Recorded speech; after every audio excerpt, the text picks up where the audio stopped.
Alright guys, I'm going to show you how to do a 12 volt fan mod to a Xbox 360. Not the new versions, not the slim versions, but the original Xbox 360 with the two chips instead of the one single. So it's still the old style. Now some, you might note, have a 3-pin or a 4-pin fan connector. This is a 4-pin. Now, I'm not going to go through the process of actually disassembling the Xbox because that would make the video a lot longer. And I'm only wanting to do maybe a 5-minute video, so here we go. No matter what you have, a 3-pin or a 4-pin connector, you're going to want to disassemble your Xbox pretty much to the bare motherboard. You can leave your heat sinks on if you want, but I would suggest taking them off and replacing the thermal paste and doing the 12 volt fan mod after that to make it last longer, because thermal paste ain't very good on them anyway from the factory. You want to put some Arctic Silver 5 on them. But anyway, the red and brown is going to be your 12 volt feed. The blue and black you're going to leave on the connector. I know this one's been cut and stripped, but just pretend that there's a connector on here that connects into here. So we're going to just put that to the side. What you want to do is you want to cut on the original fans. You want to cut the blue and brown connector off. Just like that. And then you want to get you probably about a 10-inch, 8 to 10-inch piece of wire. One piece you want stripped down to about that big, probably maybe a little less. And you're going to have a soldering iron to do it the right way. If you go through the DVD drive connection, you're taking power away from the DVD drive. The way I'm going to do it, you're going to be taking power straight from the power supply, and it's going to be 10 times better. You're not going to be losing power from the DVD drive and having read problems later on. So this is the correct way to do it. So as soon as you get it out of your Xbox, your motherboard looks just like that. Flip it over. Now on the power connection, you'll see 3 rows of connections. The middle row is all 12 volts.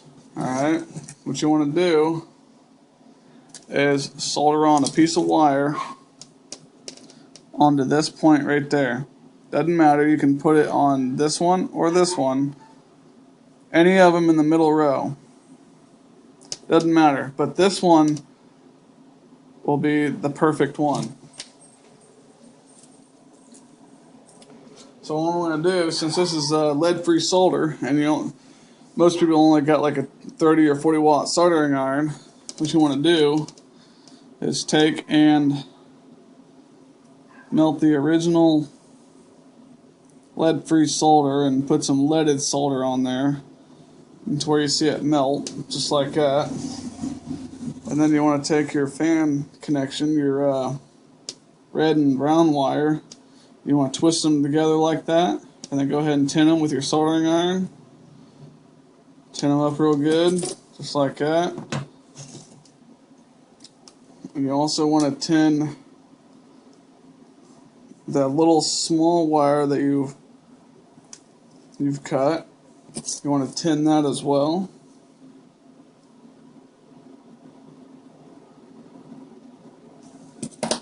Just like that. You want to put it on here and solder it onto that connection. There it is. That is a nice, solid connection. I mean, that ain't coming off whatsoever. Then what you want to do is get your hot glue gun, if you have one. If you don't have any, go ahead and make sure there's no splatter or nothing from your soldering job, and make sure it's not connection or bridging the two connections here. And just go ahead and kind of glue it in place, just like that. Wait for it to dry a little bit.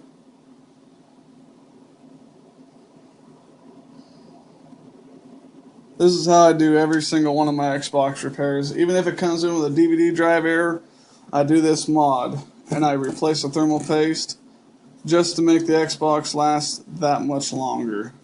And I ask the customer if they're not too worried about the fan speed or if it being a little bit louder. 9 times out of 10 they'll say go ahead and do it. Okay, so that's dry, and that's what it'll look like.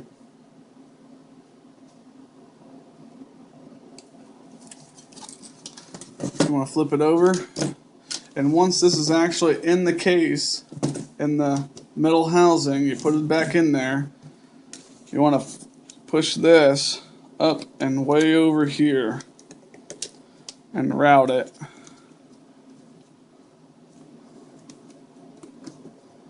Just like that.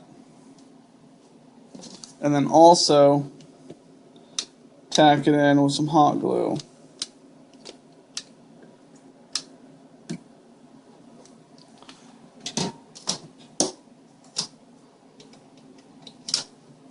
Just so that this wire doesn't get sucked into the fans and stop the fans, and then it'll overheat and you'll have red rings before you know it. So by doing this, you keep this wire in, stationary. It's not going to move whatsoever. So once you do that,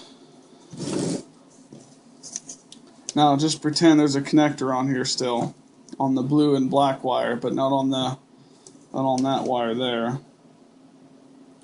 You want to twist that red wire onto the red and brown wire and solder them together.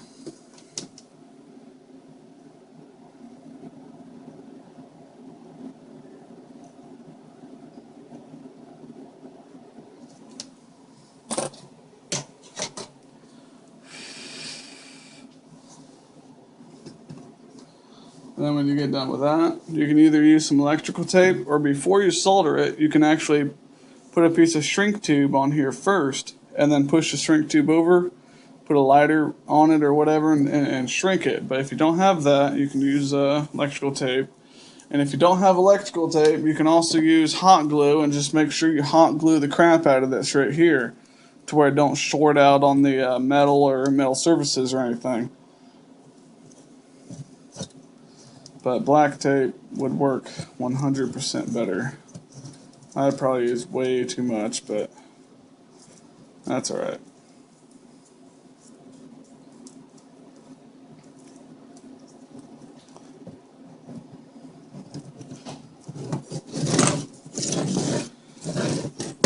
And then once you have it in the case, you can go ahead and slip this back in here in the metal case. Put your fan shroud back over here and put your wires, pretend that had a connector on it, and stick it back in your connection, and there you go. That's all you got to do. That's the 12-volt fan mod in less than 10 minutes.